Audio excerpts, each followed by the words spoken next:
Would you like to be able to retire not having to worry about money?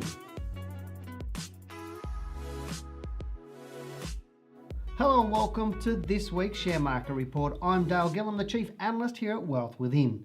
This week I will be discussing retirement, and then I'll dive into the All Ordinaries Index, the Aussie US dollar and the market in general.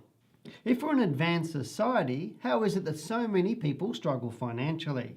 Right now, around 75% of people are retiring on a pension, more than half on a full pension, and Australia's welfare budget is spiralling higher each year. Would it surprise you to know that mature age women are in the highest risk category to retire with less than what the experts say is necessary to fund their retirement? According to experts, a comfortable retirement for a couple is around $60,000, and for singles, it's not much less. Creating more job opportunities isn't necessarily the answer. So what is? To me, financial literacy continues to be a big issue in this country. Further, a lack of financial literacy doesn't just impact women or other adults moving towards retirement, but for children coming out of school. The statistics do not lie. We know that women, due to many factors, are constantly disadvantaged in the retirement savings area. And this, combined with divorce and mortality rates in Australia, means women often have to cope with being alone and funding themselves later in life. Superannuation balances indicate that women will continue to retire with less than men. Men typically retire with around $300,000 and women are retiring with $140,000. And so men outpace women 2 to 1 in the superannuation stakes. So what are we doing about this?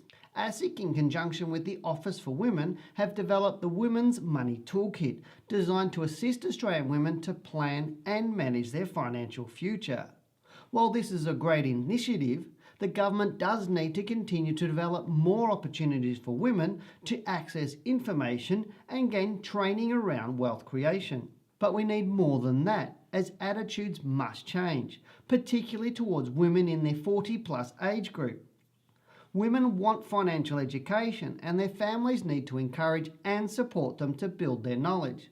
To me, the earlier the better. Having educated men and women of all ages, I believe age really is not a barrier to gaining solid foundations to creating wealth. The old saying that it's better late than never rings true here. Now, contrary to what many think, your level of intelligence does not guarantee your success in building a comfortable retirement and creating wealth. So what does? That is to gain the knowledge, and I will say that literally everyone can achieve success as long as they understand the most important thing they need to understand before they start to gain knowledge. This is to really understand their beliefs around success and money, and this also means to be clear about their why.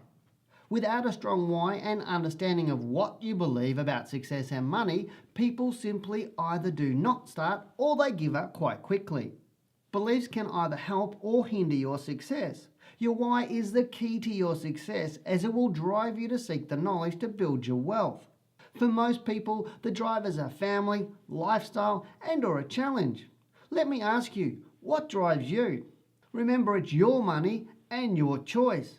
It's also your retirement, and one thing for certain is that tomorrow will come and you will live into the future. It is your choice what your life will be like in that future. Another thing I'm certain about is that the pension is not a retirement plan, and so if you are not actively working towards providing for your retirement, you are unlikely to get the retirement you desire. So what do we expect in the market? Well, a strong rise on the market in the second half of February to 6,184 points has been followed by a sell-off in March, particularly in financial stocks, as our market is heavily dominated by stocks in this sector. It doesn't take much to push the index lower, particularly when there's been a short decline in the US, and our market has responded the same way. The fall this week has taken the All Ordinaries Index back down towards the 6,000 point level. The Australian reporting season is continuing. That said, we are nearing the end of it. So far, we've seen more companies report above analyst forecasts than below it, which is quite typical. Over the next week or so, we will see current volatility settle. So let's now look at the charts to see what's happening. Okay, on the screen right now we've got a weekly chart of the All Ordinaries Index, and as you can see here, the current weekly bar that we've got on here opened at 6105 for last week, traded all the way down to 6,004 points, so quite a big run of 180 point range there from the high of 6184 to the low of 6004. It did close slightly higher at 6,028.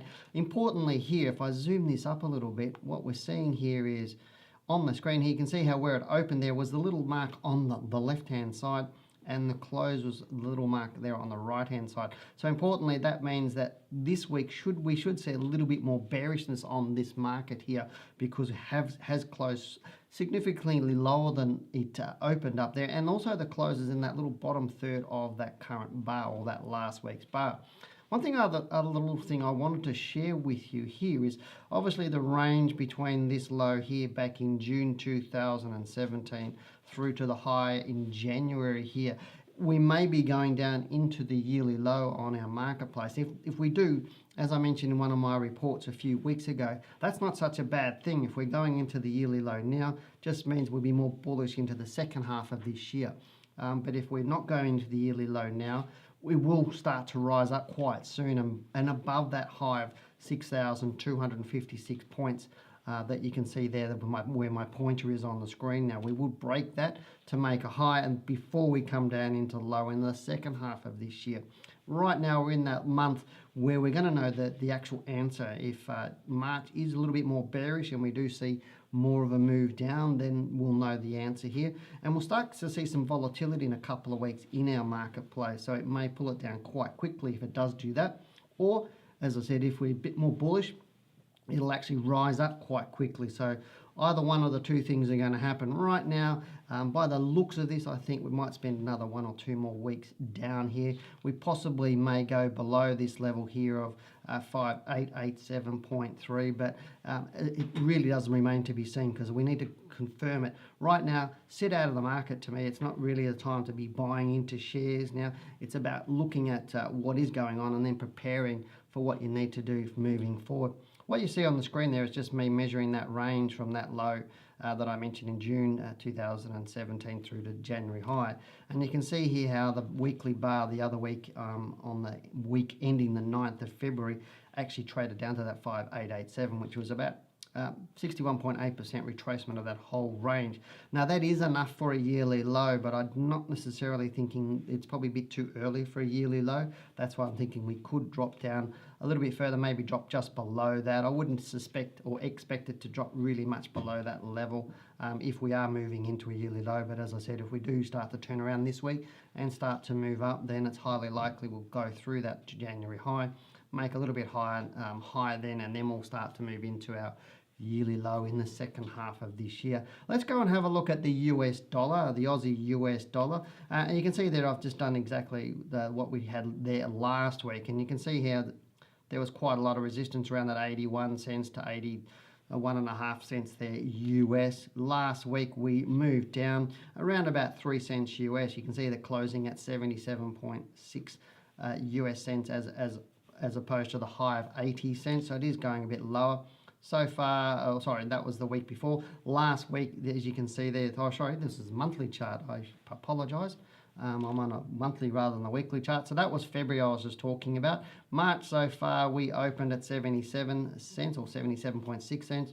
Had a low of 77.12 cents. And we're back closing so far where we started from. So to me, right now at this point in time, I don't think the US Aussie dollar is going to travel down any further than what it is now. We might start to see it move back up again, but it is going to get some resistance around that 81 cents at this point in time. So just watch out for this one anyway. But that's it for the charts this week. What are your thoughts? If you've got any questions, comment below. Go to listen to our Talking Wealth podcast, available on SoundCloud and on our website. They're jam-packed with valuable information which will help you elevate your trading. Now, if you're serious about learning to trade the share market and you'd like more information about our courses, click the first link in the video description below. Thanks very much for watching this video. If you enjoy our content, subscribe to be notified when we upload new videos. I'm Dale Gillham, the Chief Analyst at Wealth Within. Goodbye, good luck, and good trading.